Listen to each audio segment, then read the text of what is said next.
All right, I'm going to show you how to combine two of those images together. I may add a third one, the background image that I told you to take without anything. Let's see how this works. So open your both of your images, just like I did here. They're going to open up in Photoshop, obviously. And when they open up in the same window. So you're going to separate them. So the one that I want you to be your main photo is the one where the jump is, where you capture the jump. So I'm going to pull that one out.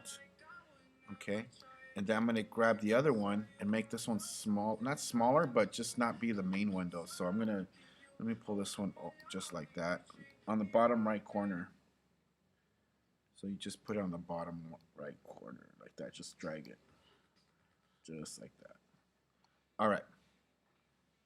So you can see how it highlights a little bit or dims. That's because it's going to go back into this window. Don't do that. Just make sure it doesn't do that. You may have your own way of working. It's just, sorry, this is the way I do it.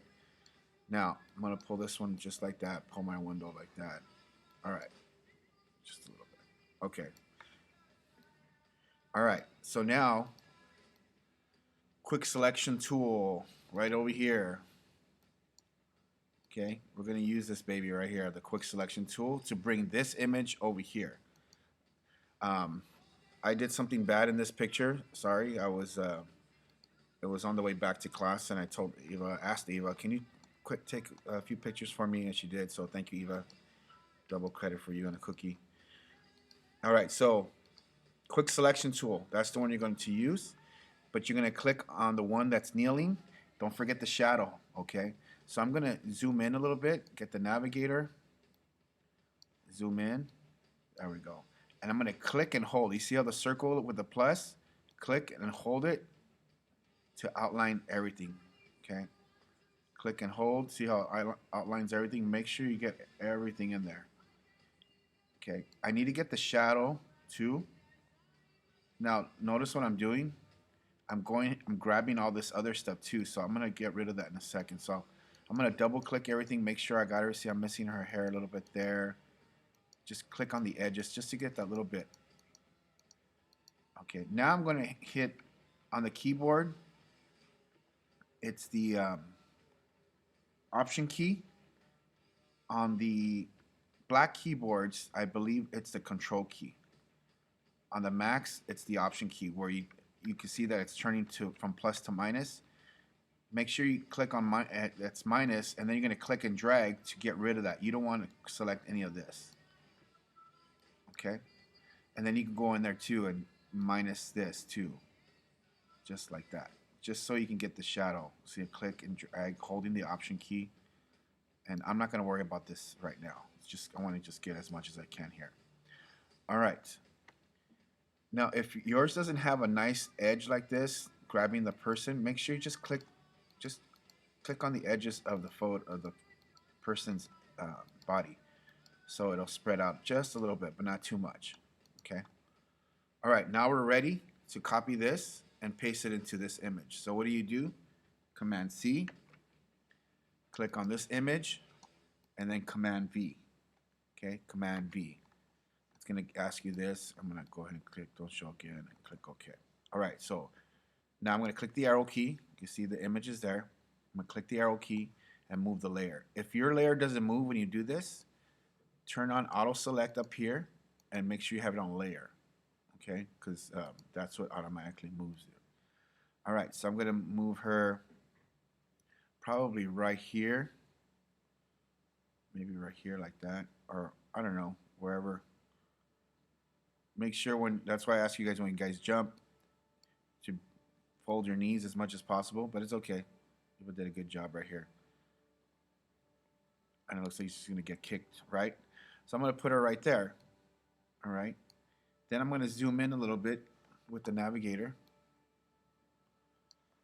space bar. And if you see little edges right there, I'm going to go ahead and use the eraser. Make my eraser smaller with my brackets on my keyboard. Same thing on the black keyboard. Just erase like that.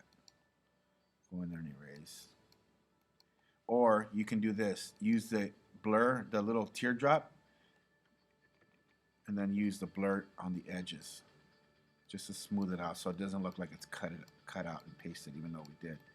Just smooth out those edges. make sure you're on the layer. Let me bring the layers on. Make sure you're on that layer, top layer, or the layer that you brought in. Just smooth it out. Okay, look at the shadow right there. See how it messed up the shadow? So no problem. You're gonna do this. Actually, I'm gonna make hers probably smaller. Let me see. Command T. Hold the Shift key down. Just like that. Make her a little smaller. There we go. Then hit Return. Let's hit the navigator. Let's see. The reason why I'm doing that, now she's like mini me, right? It's because of the shadow. You see the shadows up there and her shadows here? The shadows should match. Or not. You don't have to.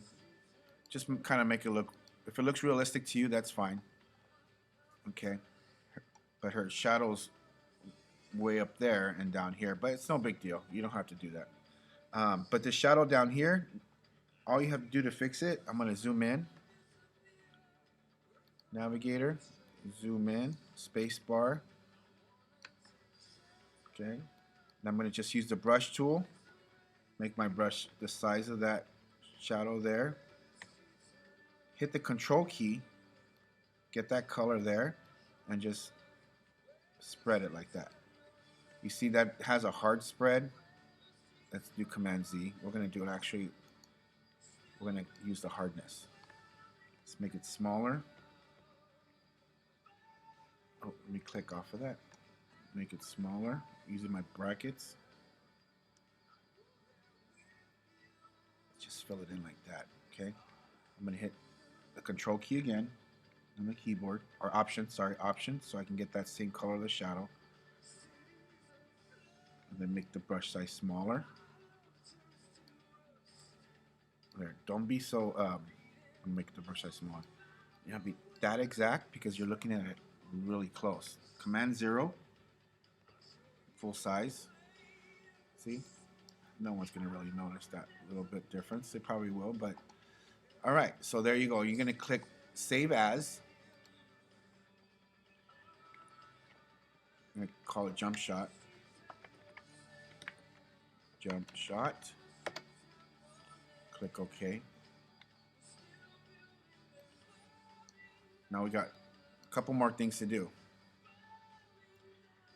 You don't have to. If you want to, you can. You can turn it in like this. Put your watermark on it once you save for the web. We got to do that, right? Save for the web. Let's just click yes. And we're going to save this down to 1500. Okay, the largest number, I'm sorry, 1800. The largest number should be 1800. Like that, okay?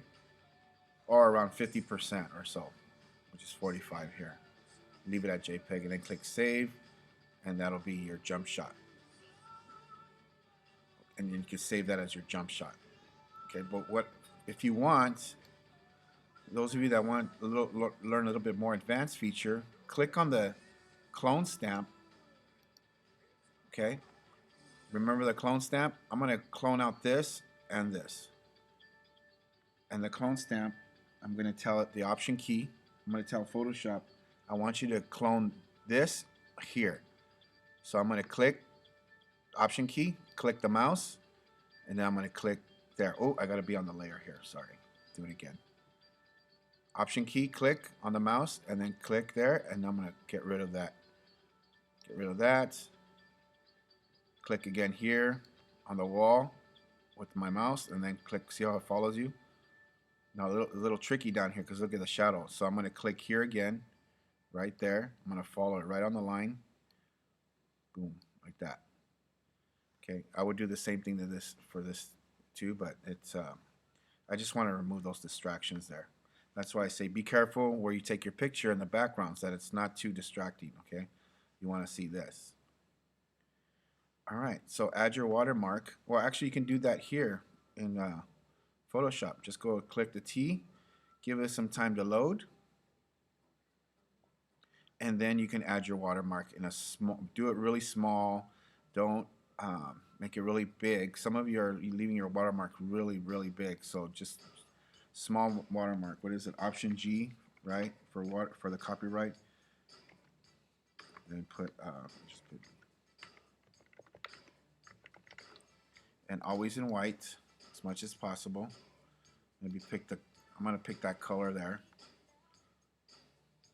and not such a thick font.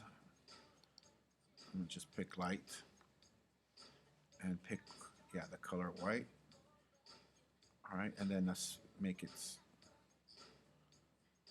Probably put it somewhere in the corner. Okay, like that. And then Command S to save it. And then save for the web. Say yes. Remember 1800. The largest number, whichever number is larger, the largest, 1800. Then click save. And that's where you're going to save it and put it in the folder.